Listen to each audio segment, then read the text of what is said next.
정미정이 바닥에 쓰러진 건 오후 3시였다. 차가운 마룻바닥에 뺨을 붙인 채 천장을 바라보는 동안 거실에서는 며느리의 웃음소리가 들렸다. TV 속 예능 프로그램의 경쾌한 배경음악이 복도를 타고 흘러왔다. 아들의 목소리도 섞여 있었다. 그거 봤어? 완전 웃겨. 미정은 입술을 달싹였지만 소리는 나오지 않았다. 허리에서 올라오는 통증이 온몸을 잠식하고 있었다. 손가락 하나 까딱할 수 없었다. 누가? 좀. 하지만 문은 닫혀 있었고 그녀의 신음은 방 안에 갇혀 사그라졌다. 그때 문득 깨달았다. 자신이 이렇게 쓰러져 있어도 아무도 모를 거라는 것을. 쓰러지기 12시간 전, 새벽 4시 미정의 눈이 떠졌다. 알람이 울리기도 전이었다.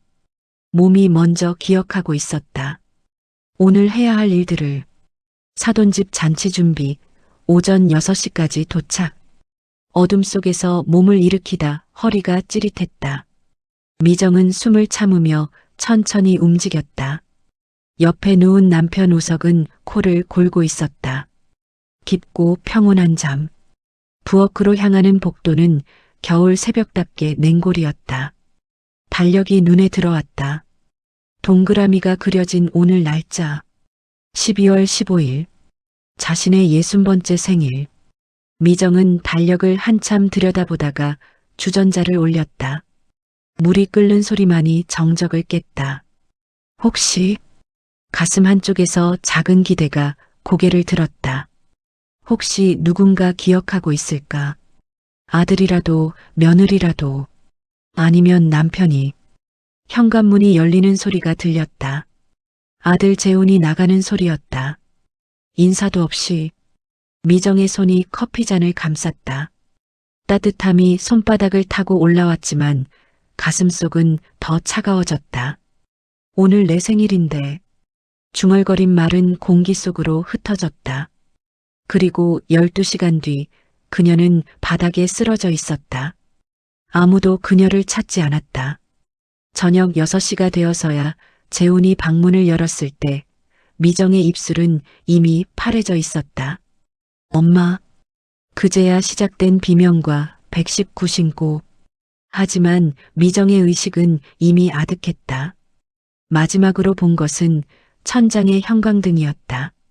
깜빡이는 불빛 사이로 자신의 인생이 스쳐 지나갔다. 나는 이 집에서 무엇이었을까? 전날 점심 전화벨이 울렸을 때 미정은 설거지를 하고 있었다. 어머니. 며느리 서연의 목소리는 언제나처럼 밝았다. 아니, 유난히 밝았다. 오늘 우리 엄마 생신이세요. 혹시 새벽부터 와서 음식 좀 도와주실 수 있을까요? 어머니가 하시면 정말 맛있잖아요. 미정의 손이 멈췄다. 물기가 뚝뚝 떨어지는 그릇을 든 채로 오늘 12월 15일 서연의 어머니 생일. 그리고 자신의 생일. 어머니? 계세요? 응, 있어. 그럼 내일 새벽 6시까지 오실 수 있으시죠? 손님들이 10시부터 오시거든요. 미정은 입술을 깨물었다. 목구멍 깊은 곳에서 무언가 치밀어 올랐다. 서운함인지 분노인지 서러움인지 알 수 없는 감정. 내 생일이라고 말해볼까? 하지만 입이 떨어지지 않았다. 말해봤자. 돌아올 대답이 눈에 선했다. 아, 맞다. 깜빡했네요. 그래도 우리 엄마 생신이니까 이해해 주시죠? 알겠어. 갈게. 전화를 끊자마자 미정은 싱크대에 몸을 기댔다. 허리가 욱신거렸다. 지난주부터 심해진 통증이었다. 병원에 가봐야 한다고 생각했지만 시간이 없었다. 아니, 시간을 낼 수 없었다. 손자 준우 어린이집 등하원, 집안일, 빨래, 장보기, 그리고 이제 사돈집 잔치까지. 미정은 거울을 보았다. 지친 얼굴이 비쳤다. 언제부터인가 거울 속 자신을 제대로 쳐다보지 않게 되었다. 나이 든다는 게 이런 거구나. 보이지 않는 사람이 되어간다는 것. 새벽 4시 반 택시에서 내렸을 때 사돈집 불은 이미 켜져 있었다. 문을 열자 정은아 여사가 앞치마를 두른 채 서 있었다. 왔어요? 늦었네. 인사도 없었다. 미정은 헛웃음이 나왔지만 참았다. 김치 좀 썰어주시고요. 바닥은 손걸레로 닦아줘요. 물걸레 자국 남으면 안 되니까. 명령이었다. 부탁이 아니라. 미정은 가방을 내려놓고 부엌으로 향했다. 냉장고에서 김치통을 꺼내는데 허리가 다시 찌릿했다. 이를 악물고 참았다. 3시간 동안 미정은 쉬지 않고 움직였다. 김치를 썰고 바닥을 닦고 음식을 나르고 설거지를 했다. 은하 여사는 소파에 앉아 TV를 보며 이따금 지시만 했다. 미정 씨, 거기 물기 좀 닦아주세요. 접시 좀 더 꺼내놔요. 미정 씨 시어머니도 아니고 동서도 아니고 그저 미정 씨. 9시쯤 되었을 때 미정은 욕실 거울 앞에 섰다. 얼굴이 핏기 없이 창백했다. 허리 통증은 이제 다리까지 퍼졌다. 조금만 더 스스로를 다독이며 다시 부엌으로 향했다. 11시. 손님들이 들어차기 시작했을 때 미정은 구석 의자에 앉아 있었다. 아무도 그녀에게 말을 걸지 않았다. 마치 가구처럼 배경처럼 오후 2시가 되어서야 집에 돌아올 수 있었다. 복도를 걷는데 다리가 후들거렸다. 현관문을 열자 거실에서 웃음소리가 들렸다. 재훈과 서연이 TV를 보고 있었다. 다녀왔어. 인사가 끝나기도 전에 휴대폰이 울렸다. 재훈에게서 온 메시지였다. 엄마, 장모님 집에서 청소 좀 더 해달라는데 손걸레로 구석구석 좀. 미정은 그 자리에 서서 화면을 멍하니 바라보았다. 손이 떨렸다. 분노 때문인지 슬픔 때문인지 알 수 없었다. 내가 뭐지? 나는 대체 뭐지? 방으로 들어가 문을 닫았다. 그리고 침대에 눕지도 못한 채 바닥에 주저앉았다. 그렇게 1시간을 울었다. 소리 없이. 오후 3시. 미정은 몸을 일으키려다 허리에서 칼로 찌르는 듯한 통증을 느꼈다. 비명이 터져나왔지만 거실의 웃음소리가 더 컸다. 그녀는 침대를 붙잡고 일어서려 했다. 하지만 다리에 힘이 들어가지 않았다. 온몸이 말을 듣지 않았다. 바닥으로 쓰러지면서 머리가 서랍장 모서리에 부딪혔다. 쿵 둔탁한 소리 하지만 문 밖에서는 여전히 TV 소리만 들렸다. 미정은 바닥에 누운 채 천장을 바라보았다. 시야가 흐려졌다. 의식이 아득해졌다. 이렇게 죽는 건가? 문득 그런 생각이 들었다. 아무도 모르는 채로 속으로 그런 말이 나왔다. 눈물이 옆으로 흘렀다. 얼마나 시간이 흘렀을까? 문이 열리는 소리가 들렸다. 엄마, 저녁 뭐 먹어요? 재훈의 목소리. 그리고 비명. 엄마, 엄마. 그제야 세상이 소란스러워졌다. 119로 병원으로 옮겨졌다. 이것저것 검사를 했다. 요추 4번, 5번 디스크 파열 신경 압박이 심각합니다. 의사의 목소리는 차갑고 정확했다. 지금 상태로는 수술이 필요합니다. 더 늦었으면 하반신 마비까지 올 수 있었어요. 진료실에 서 있던 아들 재훈의 얼굴이 하얗게 질렸다. 그게 무슨 환자분이 얼마나 무리를 하셨으면 이렇게까지 됐을까요? 이건 하루 이틀에 생긴 게 아닙니다. 최소 몇 개월은 참으셨을 거예요. 라고 의사는 말했다. 며느리인 서연은 벽에 기대선 채 입술을 깨물었다. 병실로 돌아왔을 때 미정은 창밖을 바라보고 있었다. 링거가 꽂힌 손등이 창백했다. 엄마. 재훈이 조심스럽게 다가갔다. 왜 말 안 했어요? 이렇게 아픈 걸. 미정은 천천히 고개를 돌렸다. 그 눈빛에는 수십 년의 피로가 서려 있었다. 말해서 뭐가 달라지니? 그게 무슨 나는 미정의 목소리가 갈라졌다. 너희에게 뭐였니? 침묵이 흘렀다.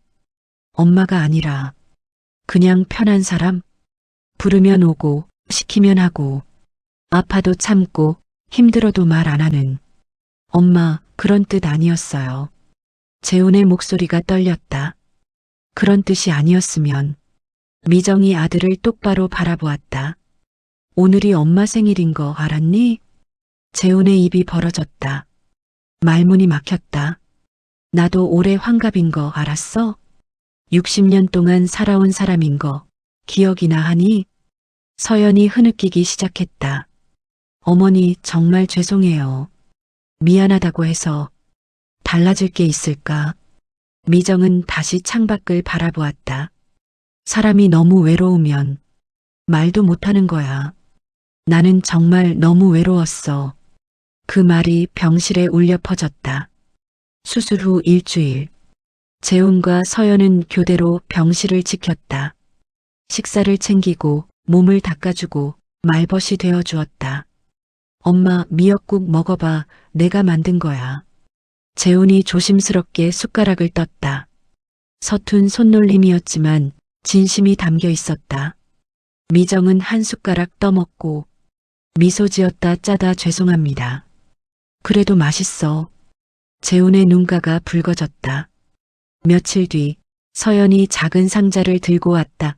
어머니, 이거 상자를 열자 케이크가 있었다. 작은 초 하나가 꽂혀 있었다. 늦었지만 생일 축하드려요. 서연의 목소리가 떨렸다. 미정은 초를 바라보다 눈물을 흘렸다. 기쁨인지 슬픔인지 알 수 없는 눈물. 고마워. 세 사람은 작은 병실에서 케이크를 나눠 먹었다. 어색하고 서툴렀지만 그래도 따뜻했다. 퇴원하는 날 미정은 휠체어에 앉아 집으로 향했다. 현관문을 열자 이상한 냄새가 났다. 음식 냄새. 거실로 들어가자 식탁 위에 음식들이 차려져 있었다. 서툴게 만든 흔적이 역력했지만 정성이 느껴졌다. 엄마, 우리가 만든 거야. 재훈이 수줍게 말했다. 많이 부족하지만. 미정은 식탁을 천천히 둘러보았다. 김치찌개, 계란말이, 시금치나물. 간단한 반찬들이었지만 그 어느 때보다 소중해 보였다. 고마워. 저녁을 먹는 동안 대화가 오갔다. 사소한 일상, 준우의 이야기, 회사 이야기. 미정은 깨달았다. 그리워했던 건 거창한 게 아니었다. 이런 평범한 순간, 함께 밥을 먹고 이야기를 나누고 서로를 바라보는 것. 그날 밤 침대에 누운 미정은 창밖을 바라보았다. 달이 떠 있었다. 다시 시작하는 거구나. 작은 미소가 번졌다. 다음 주 일요일 미정은 거실 소파에 앉아 있었다. 허리는 아직 완전히 낫지 않았지만 많이 나아졌다. 재훈이 청소기를 돌리고 있었고 서연은 주방에서 설거지를 하고 있었다. 엄마, 약 먹었어? 응, 먹었어. 물 더 필요해? 괜찮아. 창밖으로 눈이 내리기 시작했다. 겨울의 첫눈. 미정은 눈송이를 바라보며 생각했다. 인생에서 가장 힘든 건 외로움이었다. 가족이 있어도 외로울 수 있다는 것, 함께 살면서도 혼자일 수 있다는 것. 하지만 이제는 달랐다. 엄마, 같이 눈 보러 갈까? 재훈이 창가로 다가왔다. 그래. 미정은 아들의 부축을 받으며 일어섰다. 함께 창밖을 바라보는 동안 그녀는 알았다. 회복이란 몸만 낫는 게 아니라는 것을, 관계도 함께 회복되어야 한다는 것을, 그리고 그 회복은 지금 이 순간부터 시작되고 있다는 것을. 눈은 계속 내렸다. 하얗고 고요하게. 새로운 시작을 축복하듯. 지금까지 시청해 주셔서 감사합니다. 구독과 좋아요는 사랑입니다.